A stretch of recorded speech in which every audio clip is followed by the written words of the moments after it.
بسم الله الرحمن الرحيم. الحمد لله رب العالمين وبه نستعين على أمور الدنيا والدين، وصلى اللهم وسلم على سيدنا محمد وعلى آله وصحبه أجمعين. أسعد الله صباحكم ومساءكم ولياليكم أينما كنتم وحيثما حللتم. walaalaha Soomaaliyeed meel aad joogtaan ba Ilaahay subxaanahu wa ta'aala idinku amaayeelo cidii dhibka Allah ka qaado, cidii dan la Allah oo oofiyo, inta baahan Allah deeqo, inta bugta Allah bogsiyo, inta dhimatay Allah u naxariisto, waalidiinteena Allah u naxariisto, annagana Allah nooga daba naxariisto. dalka diinta dadka iyo dawladnimadaba Ilaahay subxaanahu wa ta'aala inoo badbaadiyo. waxa caalamka ka socda isbedelo degdeg ah oo runtii aanan islahayn taariikhi la soo dhaafay marna isma lahayn. noloshaada ayaad arki doontaa waxyaabaha hadda dhacay qaar ka mid ah. kow, Israa'iil iyo Ameerika oo kala dhaqaaqay heshiiskii uu saxiixay Donald Trump ee uu la galay Iiraan ee xabad joojinta ahaa ayaa waxaa soo dhaweeyay 60% wax ku dhow dadka Mareykanka, halka Israa'iil xataa wasiiradoodii ay Trump caayayaan, qaarkoodna ay ku handadayaan Epstein baan soo daynaynaa. fadeexadii duubnayd recordingkii fiidiyowyadii baan wadda ka soo qaadaynaa ay qaarkood le wasiiraa leh. waxaa kaloo dhacday inay jabisay Israa'iil xabad joojintii oo ay duqaysay. waxaad arkaysaan Trump oo si public ah u dhaleecaynaya Netanyahu. waxaad aragteen Ben Gvir oo u socday Mareykanka, wasiir ka mid ah wasiirada Israa'iil oo fiisadii loo diiday. isbedel degdeg ah ayaa ka socda. waxaad arkaysaan baraha bulshada oo dhan waxaa isku caayaya madaxda Mareykanka oo taageersan Israa'iil iyo kuwa ka soo horjeeda oo isla madaxda ah. waxaa kaloo iscaayaya dadka influentialka ah, dadka saamaynta leh ee Mareykanka oo tiro badan oo ay ku jiraan dad madaxa iyo hogaamiyayaasha iyo taageerayaasha Israa'iil oo public isku caayaya. waa taariikh noo dhimanay. waxaa arsa la yaab leh dhowr kelmadood oo Trump uu yiri baan sheegaya. kow, UAE oo uu baska hoostiisa ku toray Iiraan bay duqeynaysa 20 bilyan oo ay bixisay magdhow bay ahayd, oo ay tiri lacag maana bixin been bay ahayd, magdhow bay siiyeen, ay iska sasabayaan. Trump wuxuu yiri waxaan waa dadka yaa duqeynaya, maxay tahay duqeynta socota? markaasaa laygu yiri waa Mohammed bin Zayed. hadda ka hor Israa'iil baa ceebaysay oo fadaxaysay, waxay tiri Netanyahu baa wuxuu yiri waxaan tagay wadankooda halkaasaan ka maamulaya dagaalka. waxaa ku xigtay annagana waana fadeexeeyeen oo ku yiri cirahan dhacdhacayo habeenka ah isagana waan isticmaalay deegaankiisii oo diyaaradaha duqeynaya Iiraan halkaasay ka kacayeen. waxabadana ku soo maqan goor inagu dhici doonta aan la aqoon. rabbi sallim taagana. marka bin Zayed dhulku la jaray. wuxuu kaloo yiri Netanyahu haddii daroon yara iyo xabad yara iyo misal yara uu ka soo dhaco Xisbullah dhankeeda, ma waxaa ku dhufanaysaa madfac guriga oo dhan dumisid, guryaha dumisid? waxaa lama aqbali karo. isxakamee, jooji dagaalka, jooji. weligood ma aysan soo qaadin Gaza wax alla wixii building ku yaalay oo dad ku jiray shacab ah waa la dejiyey. madaafiic baa inta korka laga saaray, bam weynaaday baa dhulka lala ekeeyey. for the first time baa Mareykankii keliya ahaayoo u haray uu ka soo horjeestay oo ku dhaleecaynaya dadka shacabka walaynaya. waxaa arkayseen Thomas Massie oo soo qoray weli xildhibaana weli lagalama wareegin, laakiin primary-ga laga guuleystay ayaa wuxuu soo qorayaa isagoo u jawaabaya Netanyahu oo soo geliya fiidiyowgii buildingka ay dumiyeen maanta oo yiri anaa amarka baxshay. buu wuxuu yiri xalku waxa weeye in la joojiyo lacagta aan siinayno ninkan dhiigyacabkan dambiilaha dagaal ah, aan ka joojino lacagta. yaa sugayay inay maqlaan warar noocaasa oo saa u qayaxan oo Israa'iil saa u dhaleecaynaya iyo kuwa Israa'iiliyiin oo sidaa cad Mareykanka u dhaleecaynaya. hadalka labaad oo la yaab kale waxa weeye JD Vance ayaa hadlay, madaxweyne ku-xigeenka Mareykanka.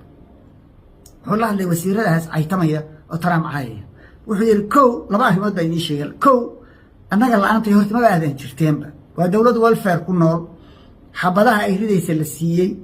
lacagta ay ku ridaysa la siiyey, bariiska laga bixiyo, caafimaadka laga bixiyo, wax walba la siiyo. ciddii siinaysay bay ku afcelinayaan. wuxuu yiri marka koowaad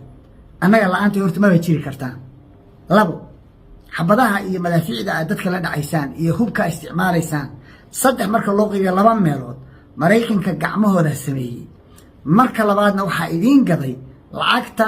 canshuur bixiyayaasha maraykanka laga ururiyay arrintu waxay maraysaa meeshii ugu fiicnayd iyo Israa'iil oo banaanka loo saaray qaarkood oo hadlaya mid waxaan arkay Israa'iil iyo leh diyaaradahan samaysanayna waa ka maarmaynaa maraykan mid kale wuxuu lahaa China ba u wareegaynaa ma China ogol inaad caruur la Israa'iil lacag ku siiso mase corruption bay ogoshahay mase dhex geli kartaa oo intaad ku samaysay abistiin ma ka duubi kartaa iyagoo wax daran samaynaya waaba la dilayaa sulka laga goynaya qofkii $10 qaata oo lagu ogaado marka waxaa la yaab leh Iran baa waxay ku soo biirtay quwadaha caalamka go'aanada ka gaara waxay ogaatay inaysan ba atomic bombka uma baahnayn inkastoo ay CIA-da Maraykanka iyo intelligence-ga Maraykanku ay sheegayaan inay haystaan dhowr madax ay haystaan lagana yaabo bishan aakhirkeedaba inay tijaabiyaan oo ay tusaan caalamka waxay yeeleen wax kaba weyn Hormuz ayaa waxay noqotay madfac ay la dhacdo eejay ku qabatay adduunka dhaqaalihiisa oo dhan westiga iyo istigaba qaylaaf labadii la yeeray maraykanku wuxuu ku khasbanaaday dadkiisa inuu la hadlo gaaskii baa ku qaaliyoobay korontadii baa ku qaaliyooday noloshii baa ku qaaliyooday wax alla waxay gadan lahaayeen oo dhan baa cirkaa ku dhagay noloshii baa ku adag dadkii cirkaas ay marayaan electionkiina waa November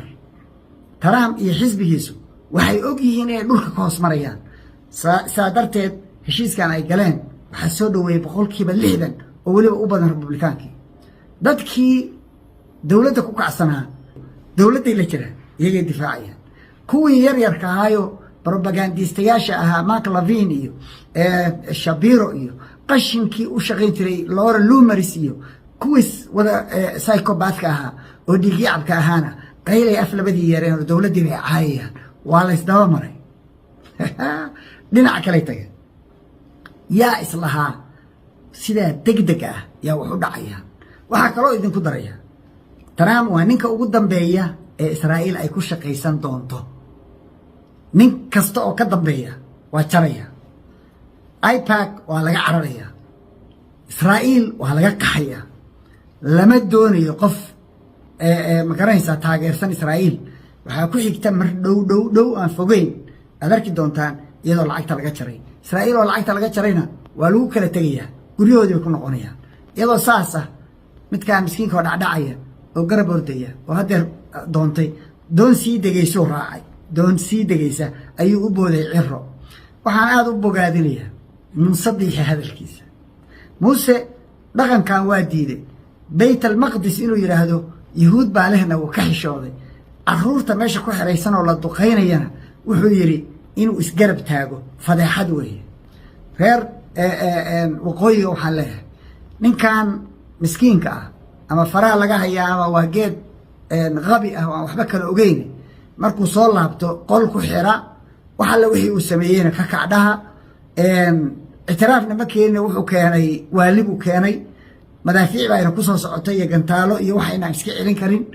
colaad aan shaqul ku lahayn buu nagaliyay musiibo lugihiisa inta lugaha noo galiyay intuu iski u raadsaday waa geed aan waxba kala ogeyn inka halayna ka qabto waxaan kaloo rabaa inaan sheego Israa'iil waxay jabisay xabajoojintii waxay duqeysay dhinacaas iyagana waa la duqeeyay waxa laga laayay dad madaxa oo uu kamid yahay battalion leaderkii battalion commanderkii ninkii haystay ciidamada ka dagaalamaya South Lebanon oo dhan ayaa la dilay ninka la yiraahdo Ori Yusuf Sylvester waa la dilay ninka oo 36 jir ah madaxa waxa kaloo la dilay Alex Flynn oo 29 jir iyo 30 midkood ah oo garanaysa isaguna master sergeant waxa kaloo la dilay ninkii haystay taangiyada madax baa laga laayay that's why aad aragteen wasiir iyaga ah ama wasiiro tiro badan oo soo galay social media oo leh ilmadii ka timi hal gabar ama hal islaana oo yahuuda waa inay kun Lubnaana oo hooyooyin ah ay ka timaadaan macnaheedu maxay tahay xasuuq waa inaan geysanaa waad aragteen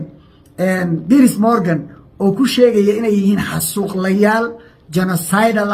dhiig yacab cid kasta oo difaaci jirtay Israa'iil baa dhanka kale ka soo jeeda waxa kale oo iyadana la yaab leh NATO waxa ka dhacay wax la yaab leh Mareykanka ayaa waxa la sheegay inuu urursaday qalabkiisii oo dhan diyaaradihiisii iyo maraakiibtii xambaari jirtay diyaaradaha iyo difaaci ay u ahaayeen Yurub oo tartiib lagala baxay Yurub oo isdhex yaacday isdhex oroday isku yaacday baqdin iyo cabsi miiska waxa u saaran inay nuclear degdega samaystaan oo cusub wadan walba oo Yurubiyaana maadaama ambareeladii iyo dalladii nuclearka sinis dagaalkii labaad adduunka intii ka dambeysay difaaca ahaa lagala baxay arrintaasina waa arrin aad iyo aad u soo dhaweynaysa dadka masaakiinta ee lagu dulmiyi jiray magaca NATO iyo magaca quwadda super power iyo magaca dad iswata oo dadka kale aan waxba u ogolayn caalamku isbedel baa ka dhacay Iran ugu dambeyn waxay gaartay guul laxaad leh oo cidina aysan filayn inay arki doonto taariikhahan dhow Iran waxay ku guuleysatay gebi ahaanba wadamada golofka inay ka xaaqday Mareykanka baysaskiisina uusan ka samaysan karin maraakiibtiisa iyo ciidankiisuna aysan ku soo noqon karin raallina uu ku yahay bal mar dhaqaalaha noo sii daa waxaa ka darnaaday Hormuz waxaa ka darnaaday baabulmandab oo isaguna noqday second option nuclearka kale ay qarxinayaan noqday cid ay ka baqayaan ma jirto wax alla wixii uu rabay inuu ku sameeyana waa suurtageli waaye arrintaasi waa khabar wacan isbedelka caalamka ka dhacay ayay ka mid tahay waad arkayseen Donald Trump sidii qof waalan ayuu hadda darbi ku dhacaya hadba qof maagaya hadba qof caayaya laakiin anigu waxaan aad uga helay ninka la yiraahdo bin Zayed oo uu ku tuuray dhiiqada dhexgeliyay lugaha u geliyay waxaa la yaab leh Saciid Cabdullaahi Deni oo u sacbinaya Israa'iil iyo goonigosa iyo magaranaysa baa wuxuu ka qaylinayaa oo imaaraad wata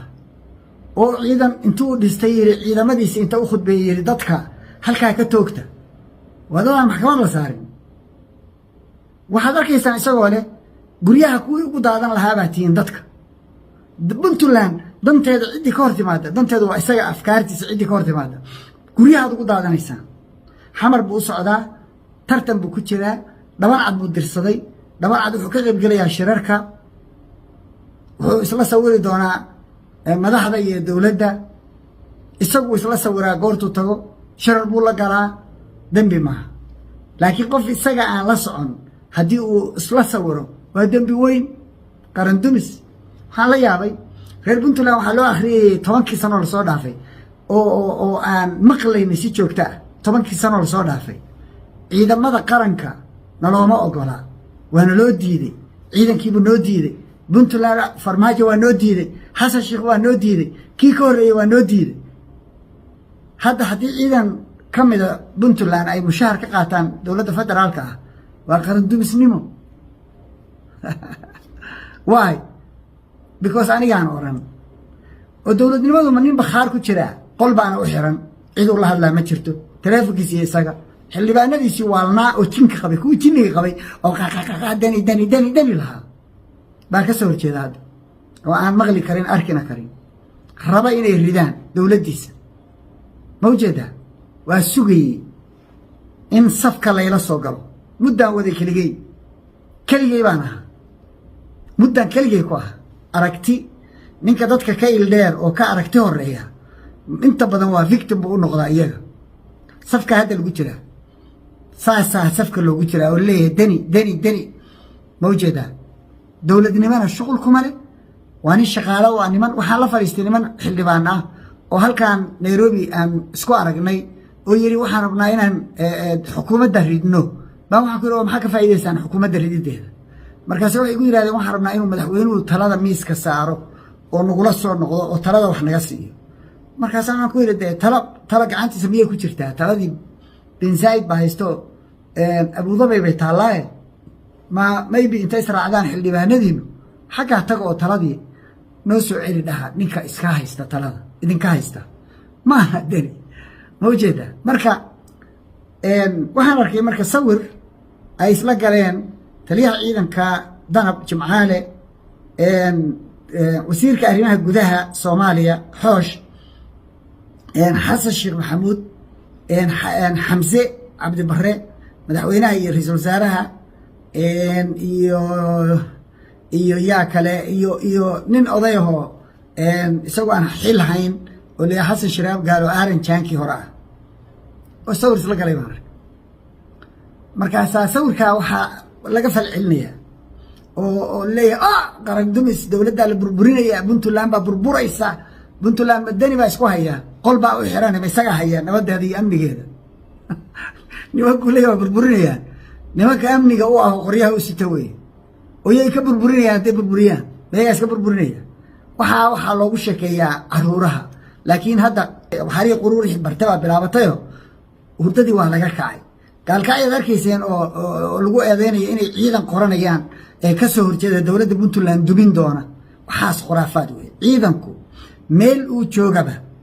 mandate-ka dastuuradoo dhan ku qoran kan Puntland iyo kan federaalka meelba ku qoran wuxuu hoos tagaa dawladda federaalka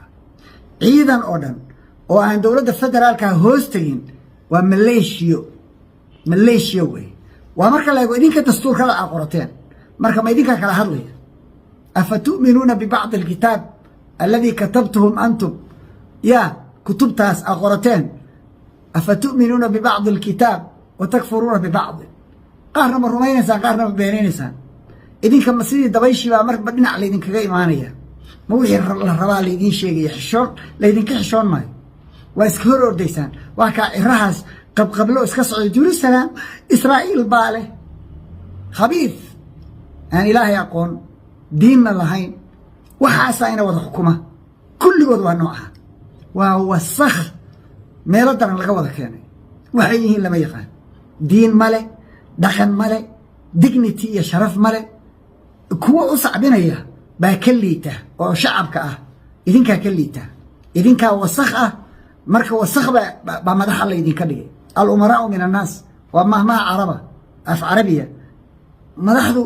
ilka kama imaan dhulkan kama imaan dadka dhalay waxa aatiin bay madaxdiinu noqonaysaa idinka xun oo aan dad ahayn marka waxaasoo kala idin wada xukumaya waa loo sacbinaya markuu soo degayo ka hadda Jerusalem jira oo sharaftii iyo diintiisii iyo iimaankiisiiba gatay oo yahuuda raacay oo islaamkii ka tagay oo dhabarka u jeediyay waa soo dhaweynaya kuwa soo dhaweynaya waxaan bogaadinaya culimadu inay ka hortimi waa bogaadinaya waxaan waliba ku dhiirigelinaya inay sii wadaan ka hortaga ummadan hurdada laga kiciyo dad badan oo awaana jiro aan waxba ogeyn kuwa dan aan laga gelin iska ordayo qabqable oo dadka caayaya laakiin dadka waxgaradka ama waxgalka hurdada laga kiciyo Falastiin qadiyadeedu waa qadiyad islaam waa qadiyad muslim dadka muslimiinta ah oo dhan bay u taalaa masjidkaasna ummadda muslimiinta baa iska leh saddexda masaajid oo ugu sharafta badan buu kamid yahay ilaahay baa leh malaha yahuudi beenaala tahay ciro aan xishoonayn muusabixi baa runta ku sheegay muusabixi maanta bal hadaan la dabaaldegayna ka warrama ma filayn waxyaabo badan isbedelo degdeg ah dhacaya la yaab leh waxyaabo degdeg oo la yaab leh marka ilaahay hayna sugo xilligii nabigu sheegay lagu jiray wahay yabiicu diinahu bi'arad min ad-dunya yasiir qof baa subaxdii mu'mina galabtiina gaala diintiisa wax yar buu siisanaya oo adduunyo ah buu nabigu sallallahu alayhi wasallam fitna lagu jiray war Allah is dhowro ilaahu nasub intaasaan oranay billahi tawfiiq salaamu alaykum wa rahmatullahi wa barakatuh